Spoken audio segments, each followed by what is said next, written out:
T minus 30 seconds.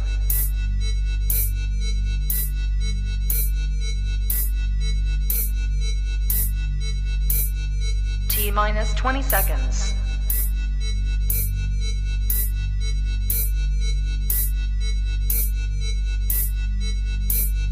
Ten, 9, 8, 7, 6, 5, 4, 3, 2, 1, 0.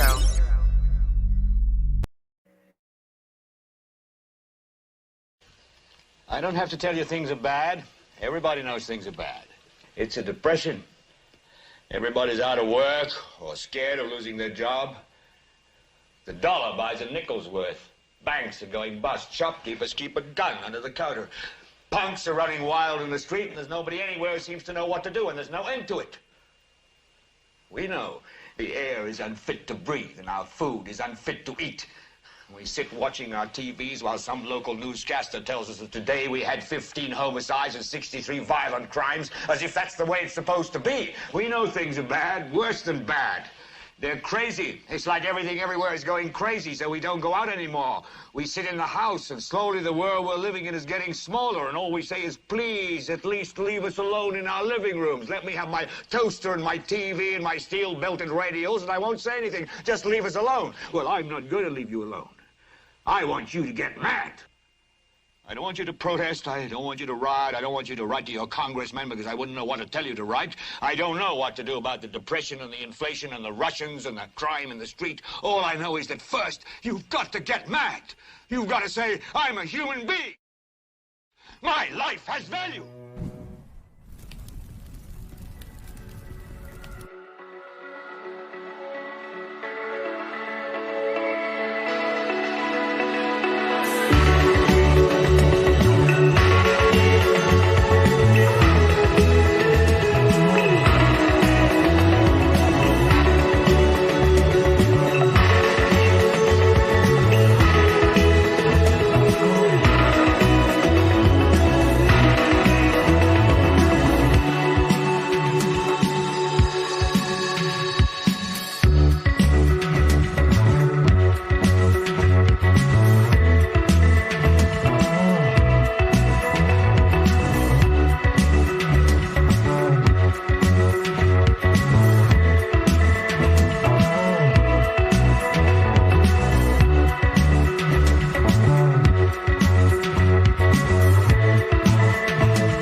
Good afternoon, good evening, everybody. Welcome to Global Watchman News, exposing satanic world government. My name is Lori Swan, and tonight we're gonna, or today, to this evening, whatever, we're gonna bring you a live interview with a gentleman, a very interesting gentleman by the name of John McAfee. Now, some of you may know who John McAfee is. If not, I'm going to give you just a brief summary of who he is. Here's a picture of John. John McAfee is an English-American-born computer and businessman. He founded the software company McAfee Associates in 1987 and ran it until around 1994 when he resigned from the company. McAfee Associates achieved early success as the creator of McAfee's first commercial antivirus software, and the business now produces a range of enterprise security software. The company was purchased by Intel in 2011, though it still bears the McAfee brand name. McAfee's wealth peaked in 2007 at $100 million before his investments plummeted in the financial crisis of 2007 and 2008. Since leaving McAfee Associates, he has founded the company's Tribal Voice, makers of Powwow chat program, Quorum X in Future Tense Central, among others, and he's been involved in leadership positions in companies Everkey, MGT Capital Investments, and LuxCorp, just to name a few. McAfee is also a political activist. He's unsuccessfully sought the Libertarian Party nomination for President of the United States in 2016 and in 2020. And recently, on October 20th, 2020, McAfee was arrested in Spain over tax evasion charges. Charges were announced shortly after the U.S. Securities and Exchange Commission revealed that it had brought civil charges against McAfee and that he could face 30 years in prison if convicted. Now, when this whole the whole thing about Epstein's Island first started back in 2018, I believe, 19. There was a YouTuber who was flying drones over Epstein's Island, and that YouTuber's name was Rusty Shackleford. And a lot of people speculated that McAfee was indeed this person, this YouTuber, Rusty Shackleford. It hasn't been confirmed, though it has not been denied. I do happen to have a mutual friend of Mr. McAfee here. If you guys have been following this channel for any length of time, when we were talking about Epstein and we were talking about Isaac Cappy and his death, I had a friend of mine on with me. Her name was Linda. Now, since that time, Linda has moved. She's down in another part of the country where she travels around quite extensively on the water, and has come across Mr. McAfee and befriended him, and been shown a side of Mr. McAfee that is quite, let's just say, disturbing. Okay, we'll leave it at that. But what we're going to do right now is we're going to go over here. We're going to play this interview that's going on right now with John McAfee, and we'll see if he gives us any insight into what's going on with him. Give me just a minute here. Let me gear it up because it just started live here. And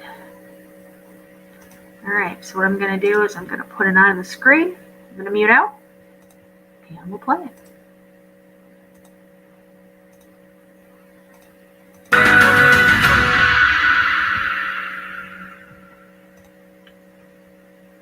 And welcome to Beyond Belief. I'm George Norrie. You know, practically every computer we have has a antivirus system on it called McAfee.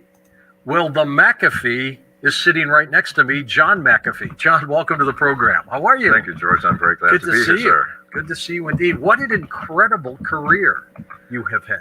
Well, it's had some ups and downs and certainly a lot of tangents, and it's been a wild ride for me. I've enjoyed it. When you started off, were you into computers as a kid? Did they have computers? When I was a kid, they didn't have computers, George. Actually, one of the first computers ever made was a computer made by General Electric called the GPAC, and it was used for process automation. I was fortunate enough to get a job with General Electric the first year that they came out. There was no software engineering at the time. There were no programs in school, and General Electric did their own education program. So I went through a very intensive software engineering school at GE. This is while I was in grad school. Learning as you went along, and I've been in computers ever since. Now, at what point in your career did you start dabbling in the software with the antivirus? Because, I mean, who would even know there was a virus to defend at that time? Well, I didn't, to be quite frank with you. A virus was discovered in 1986 called the Pakistani brain. It was the world's first computer virus. Developed by two brothers in Lahore, Pakistan. An odd place for such technology to come from, but no one had conceived of the concept of a program that could replicate itself and move, and that's what a computer virus is. It's a piece of software that acts like a bacteria or a virus. Now, what did they want to do with the virus? I mean, each virus has a plan, I assume, right? None of them are good. The Lahore brothers wrote into the programs a procedure to wipe out everything on the hard disk. They thought it was fun. and funny. It was little not game. It was a game. It was not funny to the people who caught the virus. Anyway, when I first heard of it, which was about a day after it was first discovered, I called a friend, got a copy, took a look at it, and suddenly I saw how they did it, and I go, wow, what an incredibly beautiful technique, because it was in terms of software engineering, it was beautifully engineered. No one had ever conceived of the concept before, and at the same time I saw how it was done. I saw, aha, well, this is how you can stop this or cure this. And I wrote a little program, put it out on. We didn't have the internet then. We had bulletin board systems. Okay. And within a month, everyone in the world had a copy of the program, and the rest is history. And it was fighting that virus. It got rid of that virus, yes. That is amazing. And at what point did you decide to form the company, McAfee? Well, it was when the next virus came out. It was a virus called the Jerusalem. They keep coming. They keep coming, and also from the same part of the world. The second one was a Jerusalem virus, and it was a very odd little thing. This is before we had Windows, and everything was text on the monitor. It made all the letters fall into a jumble at the bottom of your screen. Another very interesting virus. So at that time, everyone had downloaded my program for the brain. It took about 2 days, and I wrote another program for the Jerusalem. And at that point, I knew that the world needed this, because this is not going to stop. No, this is not going to stop, and it doesn't, and it hasn't. There are thousands and thousands of viruses that have been written in the interim. John, is it today? Is it a virus person versus an antivirus person every other day? Because I notice I'm getting updates almost every other day and stuff like that. It is. In fact, there's almost an unofficial war going on between, if you want to call them, the good guys and the bad guys, depending on which side you happen to be on, right? Keep in mind, many of the virus writers have political agendas. Mm-hmm. They feel that there's some slight or some wrong in some world government that they're trying to redress, by bringing down the central computer systems or what have you. On the other side, we look at them as vandals because they're destroying our work. So there's a war going on. To create a virus to, let's say, shut down the power grid, that's being worked on now, I think, by rogue nations, isn't it? Of course, and absolutely. we're probably doing it too. Well, if we aren't, I would be very surprised, George. Of course, and what happened is the ante has been upped. If you take a couple of lone hackers in Pakistan or Russia or where have you, they can only do so much damage, even though the damage they can do is still great. If you take a government with all of its resources and money and technical capabilities, what will come out will be horrible beyond belief. Do you ever see the day where another country would shut down the satellite systems, the computers, and everything of a country they're going after? Yes, absolutely. And I think it would be done by countries like China or possibly Russia that go way beyond the technical aspect of viruses and computer crime, and they have married it with the science of human engineering. Okay, and human engineering is merely the science of taking people and going, this is how they're going to behave in a certain condition. They'll watch you. Let's say we want to put a virus in George Norrie's computer. How would we do it? Well, I would watch you for a while. Learn. I would see what your habits are, what sort of food you ate. Are you a curious man or you're not a curious man? If you're a curious, for example, right? If you're a curious man, I would take a thumb drive and drop it in front of your car with a little label on it. And let's say your favorite thing is flying saucers, and I would say flying saucer research, little label. I guarantee you're going to put that in your computer. That's right. As soon as you do, I own your computer. It's got me. It's got you. Now, this is a very simple example. You can imagine how more complex and subtle examples would be impossible to circumvent. So this is how they're getting in. It's not by trying to solve or unravel our encryptions or to bypass some firewall. No, it's to find a secretary somewhere with access to the system and compromising her own computer. This is how it happens. I've got a personal email, and I use Yahoo. Yes. I noticed a couple days ago I had an email from me with some trashy stuff on it. I didn't send it, but it clearly had my email address on it. What happened? Okay, this is a very common thing. Okay, sometimes it's malicious. Sometimes there's a business reason behind it. What happened is you got onto a website and downloaded a cookie, which transferred your entire contact list to someone, a hacker. that contact list. Now he knows your email address and all of your contacts, and you are also in that contact list as yourself.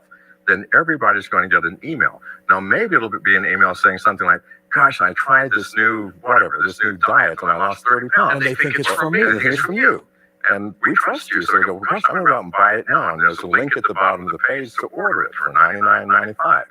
That's one example. Or maybe there's just malicious people and they enjoy making your day, a miserable day. And so they send dirty pictures to all of your friends with your name attached. To my network people. To your network people and so on. And so it's happened to a lot of my friends. How did they get that? How did they get the ability to use my email address?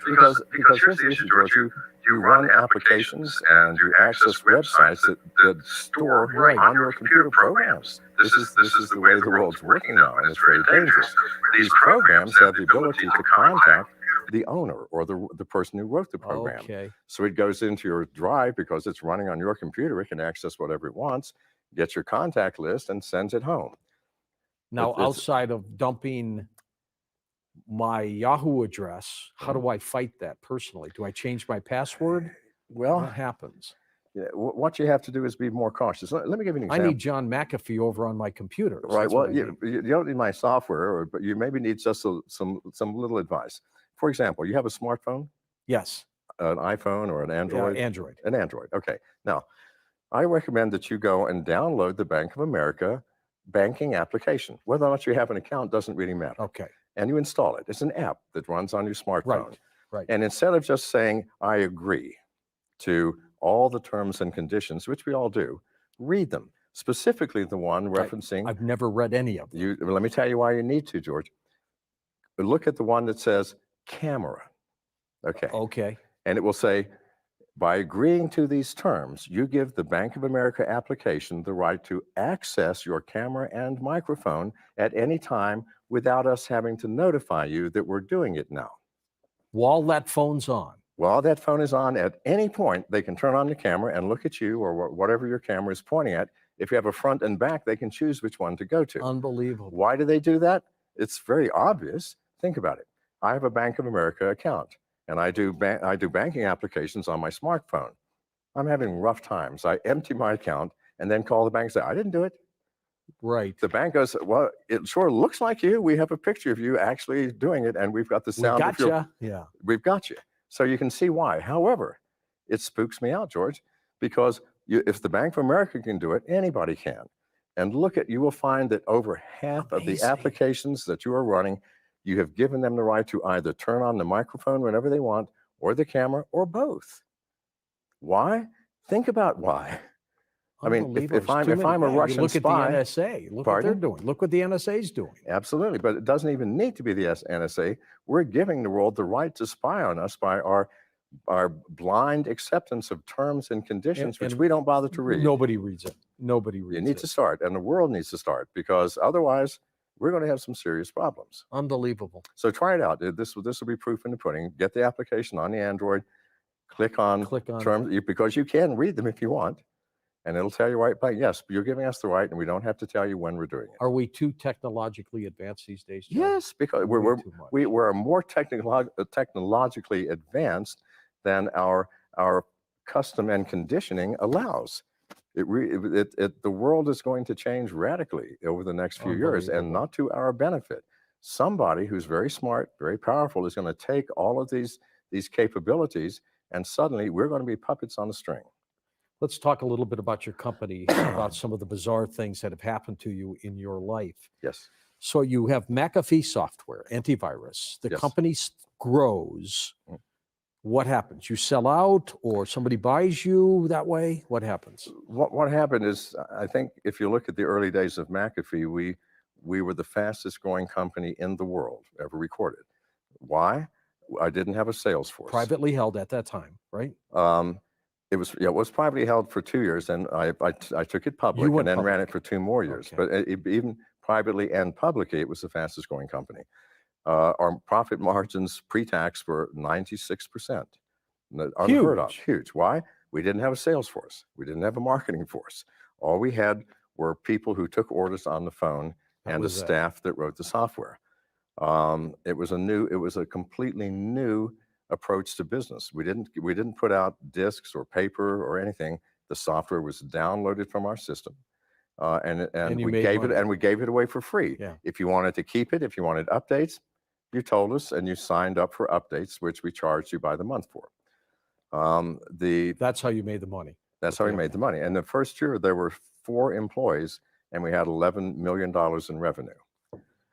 And that just kept going up. So it was a lot of fun because it was high technology, and it was things that I truly enjoyed, and working with companies directly on infections that they would get and solving their security issues.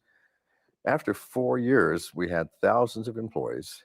We had personnel issues. I had stockholders. I had board of directors meetings. And you're an entrepreneur. And I'm an Entrepreneurs entrepreneur. don't like that stuff. No, right? it was a nightmare. I dreaded getting up and going to work in the morning. I'm sitting at a table, some long mahogany table, and everybody's got these stuffy suits on and stern looks. And I'm explaining why our margins are up 1% or And they don't get it. And they don't get it. Everybody's interested in the short term. Well, what about this quarter's earnings? Well, who cares? I'm worrying about our earnings 3 years from now, Right. because we have to survive. The American business environment is so focused on the now. I want my returns today. The rest of the world is looking at 20 years from now. That's right. China It's like China. That. Yeah. That's why it's hard to compete with China if we're worried about today.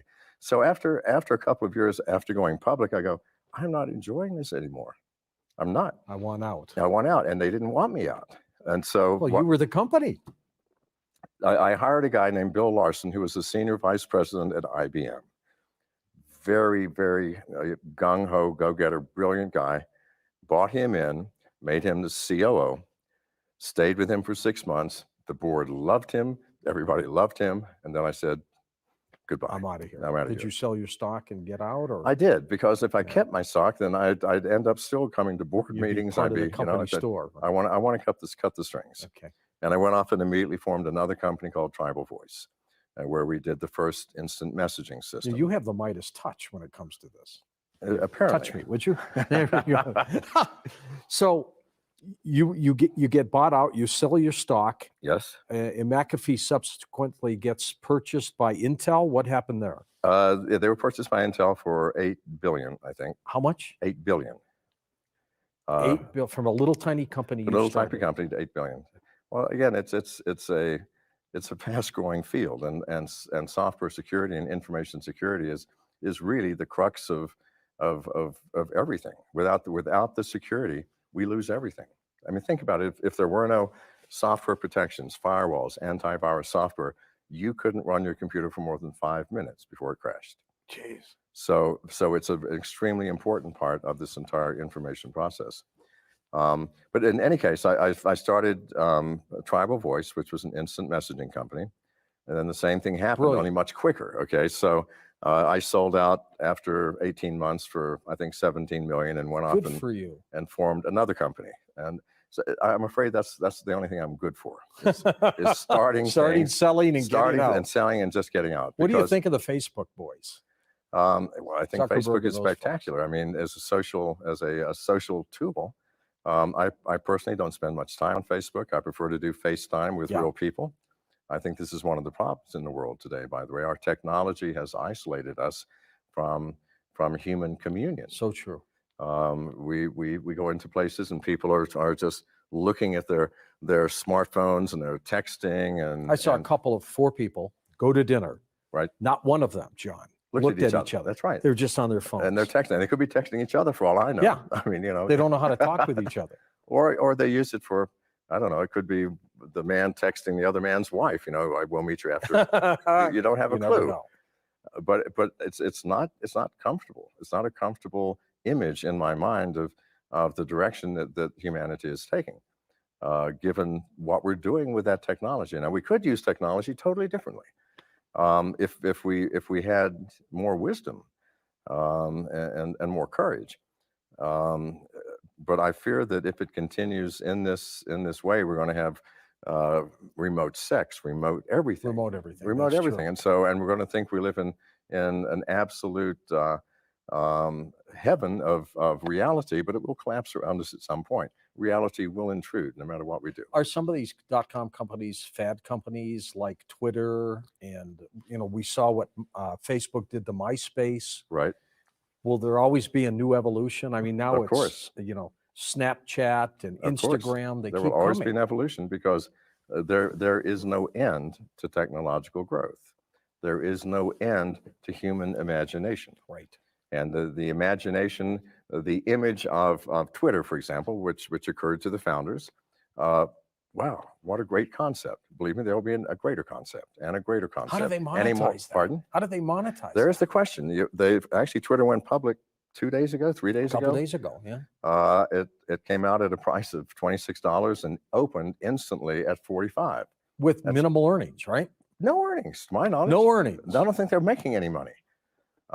However, anything Amazing. that the world has to use, believe me, you will find a way to make money. And this is why the people are Eventually. investing. Yeah.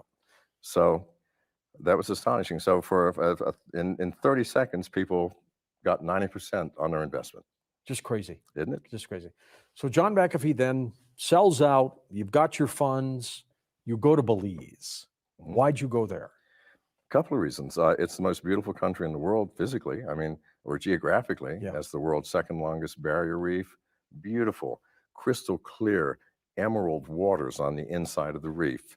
Very calm. It's the only place in the world where you can have a dock in front of your house right on the ocean. Had you vacation there before? and Oh then you yeah, fell in many love with the times. It's a place? great vacation spot, Yeah. a great snorkeling and diving spot, one of the greatest in the world. And then the jungles. Whoa. I had a place in Ecuador, and I've been down the Amazon. Nothing like Nothing the like rivers of that. Belize. Nothing like the rivers of Belize. Lined with crocodiles and storks and howler monkeys and spider monkeys and every manner of Gorgeous. wildlife. Beautiful. And more importantly, the plants. There are 2,700 species of plants along the jungle rivers in Belize, meaning they're easy to collect. Yes. And while companies like Merck and Bayer, the large pharmaceuticals, have tested all of them, they've only tested them against specific things, like does it kill bacteria? Yes or no? If it doesn't, throw it away. I retested these things. Not does it kill bacteria, but does it interrupt the communication between Possible bacteria? another company at that Pardon? time? Another company you were It was gonna form? Quorum X. I founded a company called Quorum X, and I hired some PhD chemists and biologists and a lot of local people to collect plants and grind them and extract. And I was having a great old time until the Army came in and shut me down. Yeah, they came in and tried to extort you. Well, the Army didn't. There was a politician who tried to extort me. Okay. I said no, and well, the politicians own the Army, so they sent 42 soldiers in riot gear, shot my dog in front of my eyes, destroyed my laboratory, kept me handcuffed in the sun for 14 hours with my hands behind you my scared? back. No, I was pissed off, George. I don't blame you. No, I wasn't scared at all. I don't I was blame you. angry. And then they left. Politician came back a week later after I got everything cleaned up and said, gosh, I was so sorry to hear about what happened to you. Said, what a mistake that was. I said, they must have been looking for somebody else. And I go, and by the way, have you reconsidered your donation? I said, absolutely not. Donation, they call Right. it. Huh? Well, a donation. They didn't say, give me the money. I said, why don't you donate to my campaign? And when I get elected, I'll give you all of these lands and tax breaks. And not interested. Thank you. So instead of giving him the money, I called the international press. I called the Wall Street Journal first. I said, I haven't talked to you guys in 5 years. I have a story for you. And they knew who you were. Of Right? course. They remembered. They remember me in the New York Times. And so I went to everybody that the London Times, people who had reported on me many times before. And I told my story. And it was all over the world that, While you were in McAfee- Belize. Well, right? yes, I was in Belize. I figured, I was under the mistaken impression that all countries have laws and that these laws will protect you. Well, what an idiot I am. There are no laws in places like Belize. Right. The law is the law of power. Exactly. The method of the law is extortion. The fundamental drive of the law is fear. And that's it. Your neighbor gets killed. You and I theorize they bumped him off to get you. I think they did. And this was 7 months later, and every single day I did another story. And if you look at that period, there were thousands of newspaper and TV stories about McAfee raided, dog killed. I was reading these accounts. Laboratory going, destroyed. this poor guy. Well, but as long as the press was looking at me, the Belizeans couldn't do anything. They couldn't just shoot me in broad daylight or hire someone because it would be too obvious, right? But my neighbor gets whacked. Well, we want to question him like we question all of the neighbors. They didn't say, we think he did it. We want to question all the neighbors. But Mr. McAfee refuses to be questioned. Duh. In Belize, if they question you, they can hold you forever. They hold you forever. 60 days at a time. Yeah. If they don't like your answers, another 60 days without a court order. At what point did you say, I got to get out of Dodge here? When it became clear that it could not be, I kept thinking, okay, I can recover this. I can eventually, the world's going to see that this was a setup, but no, absolutely not. It just kept getting worse and worse. That was difficult. I'd been in police long enough to know how the Army and the police worked, and I knew that, number one, they never worked on rainy days. I don't care what happens, okay? So if there's a checkpoint, and by the way, they had checkpoints at all the exits. Looking for you. Looking for me. So I knew that if it was a rainy day, they would just wave everybody through. Secondly, I've arranged to have 2 reporters from Vice come down and exit with me. So, they got to report it, and I got to have 2 Americans to make it look like we were a crowd. Yeah. Then I took one of my ex-girlfriend's boyfriends who was American, took him and myself and my girlfriend, and I was in disguise, and every checkpoint they just waved us on through from inside their cars, okay? So that was number one. Number two, all the borders, including the water passages, were controlled by the Coast Guard. So I arranged to have a friend of mine who looked like me and pretended to be me be arrested in southern Mexico, and had that spread over the news. So they thought they had you? They sent everybody up north.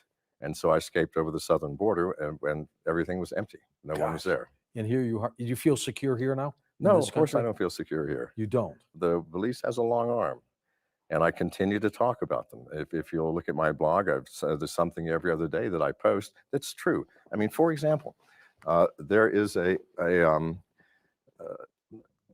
I reported when I first came back that police was selling passports to Iranians and to other terrorist groups. To get in here. Or to get into America, not to get me, but just to get into America. Right. And nobody believed me. Last week, they reported in a Belizean newspaper, someone took 150 files from the government and gave it to the press of people that they were buying passports for $100,000 a pop from this one man in the government, the man that I had named previously. So I'm not making this stuff up, and it did come to light. Was this the guy who was trying to shake you down, or somebody else? No, it was someone else. Okay.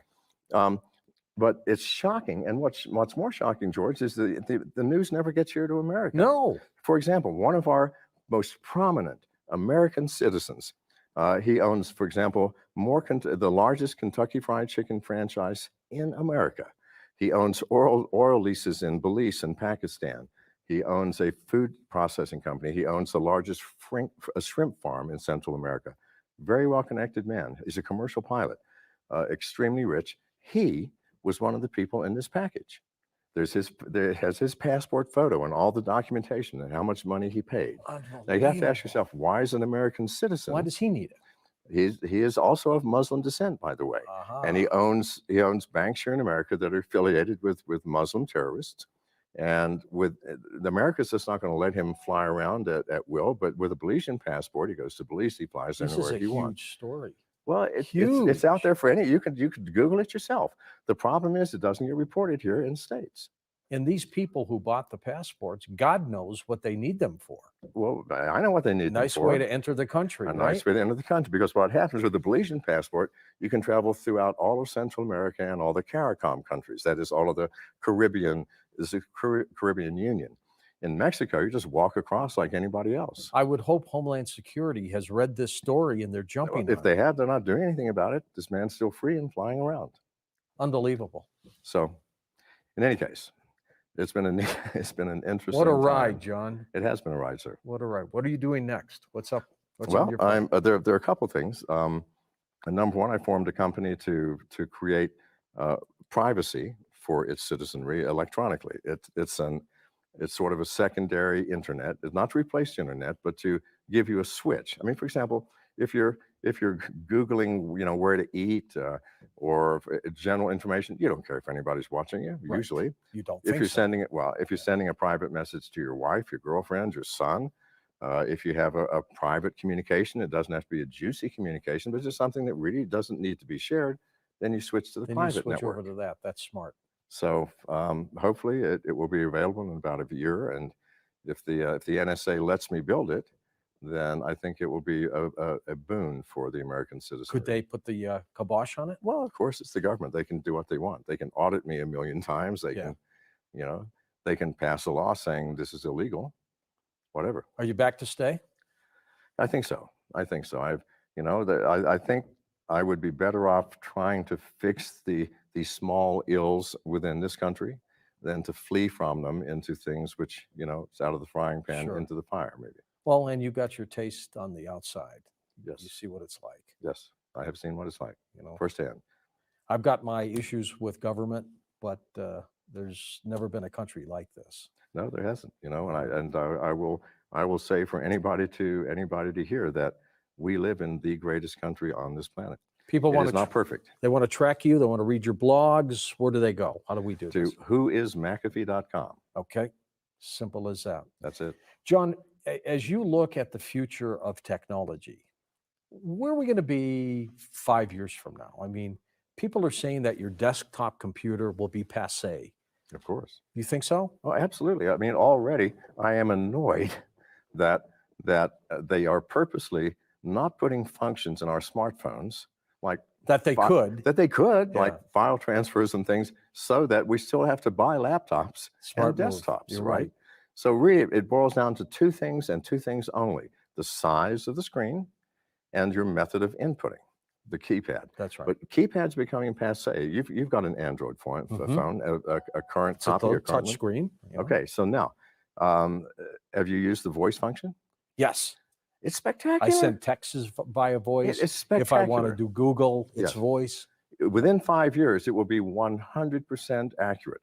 The annoying features now are the software should know where to put the periods, the commas, and It everything doesn't else. know It that doesn't. yet. But however, in 5 years, I guarantee it will. We're not going to need keyboards. If we can speak and it's faster than typing, we won't need keyboards. The other thing is screen size. I don't know how good your eyes are, but Mine's like right. that, and it's very small. It's You know, and I'm trying, still and using trying to reading scroll glasses. around it is annoying. Yeah. That's going to be fixed in a number of ways. There are optical systems in play where you put on a pair of glasses and the screen just floats in front of you, full size. That maybe that's going to be the I answer. love technology. I bought a device, by the way. Where was I? Japan, somewhere recently. That put it on your desk and it displays the screen in high resolution on your wall. Small little device. Well, that's great. We're going to come back again. John McAfee has been our guest here on Beyond Belief, but stay tuned because we'll have other programs with John right here on Beyond Belief.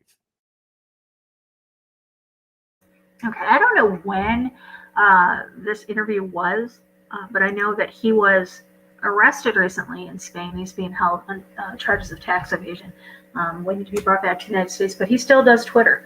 Apparently, they allow you to have Twitter, or allow you to have a phone or whatever in Spanish jails, prisons, jail. I don't know where it is. But yeah, so he's still tweeting at this time. I just want to show you guys what I was talking about earlier when I was saying about Rusty Shackleford. Here's the YouTube video of Rusty Shackleford and this person, whoever this was, and when I say we, many of us, including Linda and myself, thought that it was John and his wife, because this is the area that they were in during the time of these videos. Now, there hasn't been a video up in about a year, which is about the time that John and his wife left that area and started heading to other places. He was in Belize for a while. He went. He had to leave this area, and he went over to Europe, into Scandinavia, and into those countries over there. Right around the same time he stopped, or right around the same time this channel stopped posting, I guess you could say. So we do believe that that Rusty Shackleford was John McAfee. Now, I noticed a lot of people in the other chat room were talking about him and just, revering him. And I want to tell you guys that he's not the person that he portrays. I mean, this man looks like he's pretty well together. He's pretty nice. He's, whatever. He's not. Okay. He's a sexual deviant. I've listened to his messages to my friend firsthand, and I lost complete and total respect for this man. And he knows a lot more about what's going on in the world of the elite. It seems that once you hit power and money, the deviations from the norm start moving into your life. And it looks like that happened to John as well. But so yeah, I have a hard time watching people praising him and saying what a great person he is when I happen to know he's not. So, and thank goodness Linda doesn't talk to him anymore. She got creeped out by the things that he was saying and the things that he was saying that he was going to do. And so she stopped all communication with him.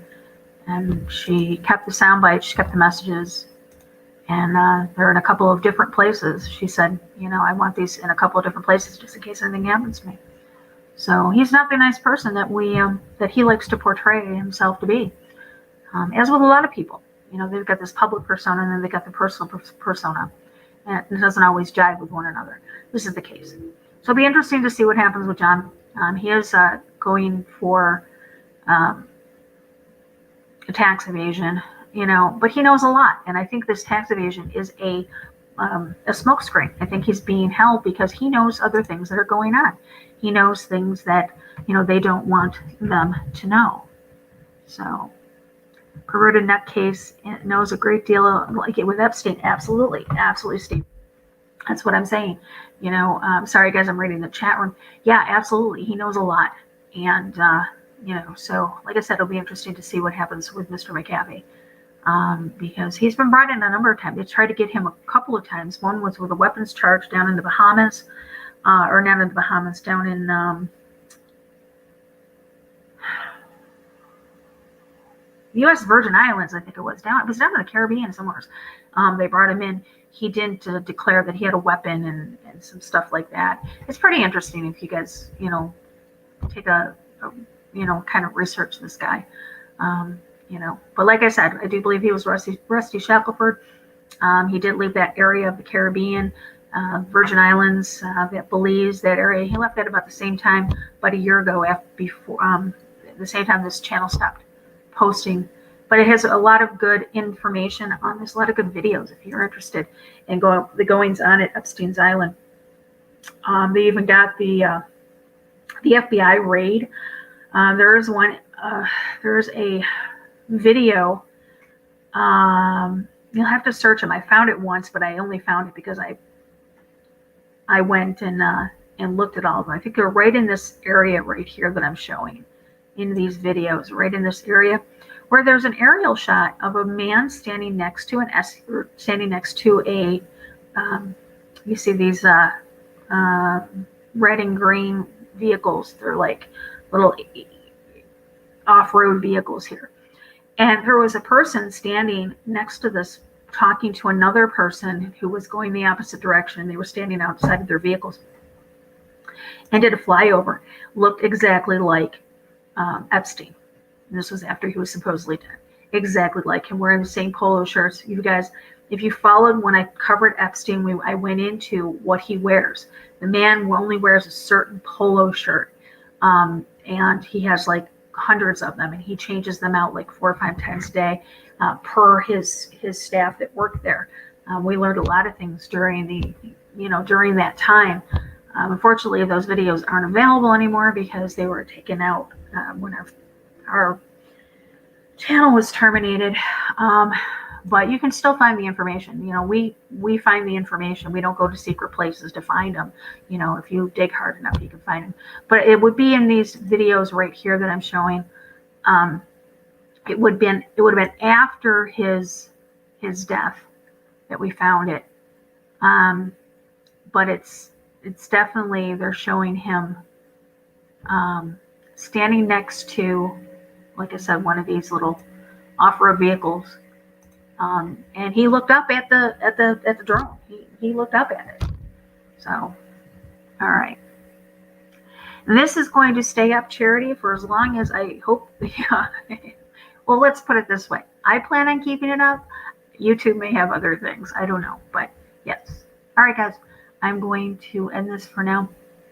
I don't know when we'll be back, like I said. I'm doing better. My health is doing much better. I'm only down to 1 time a week. Starting this week, I'll be on Wednesday. And I go for dialysis. So it'll be 1 time a week. Not this Friday coming up, but the following Friday.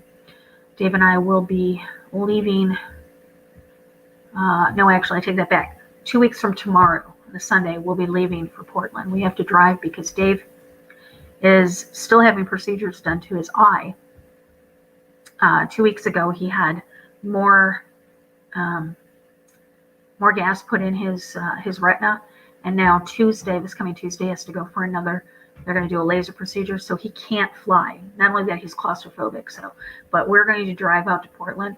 Going to have a chance to see quite a few things. We're going to go the Salt Lake City way on the way there, and then up through the Dakotas on the way back. I'm going to hopefully get to see quite a few people. I have a friend over there, Amber, who is one of my admins on my Facebook. Hopefully I'm going to get to see her. I'm going to get to see Derek, Derek and his wife. And if anybody else, if you're listening, if you are in the Portland, Vancouver, Washington area, because that's where I'll be, give us a shout, and we would be more than happy to meet up with you and have coffee. So, all right, guys. I'm sure we'll be back in the meantime. I do have another project in the making. I was visiting my grandchildren for the last week up in New York State, and I got to meet personally with my cousin, Brandon Stickney, who I have interviewed several times. He's the one that wrote the unauthorized biography of Timothy McVeigh, and he also wrote The 5 People You Meet in Prison. I interviewed him for both of those. You guys are probably aware of who I'm talking about, Brandon. I had a chance. We met on Thursday, and we spent the whole day catching up, talking, and putting out a plan to hopefully bring a show to the radio. And we're talking a real radio station. We're not talking about, blog talk or anything. But we're in the makings of doing that. So I will let you guys know. We may start it over here on YouTube to get an audience and then move it over. We're not sure what we're going to do. But that is in the works too. So, yes, I'll be careful in Portland. Yes. We were probably, we're going to stay at a kind of on the outskirts. We have a place where we're going to stay. My son's up in Vancouver. So, all right, guys. I will see you next time. Until then, eyes open. No fear.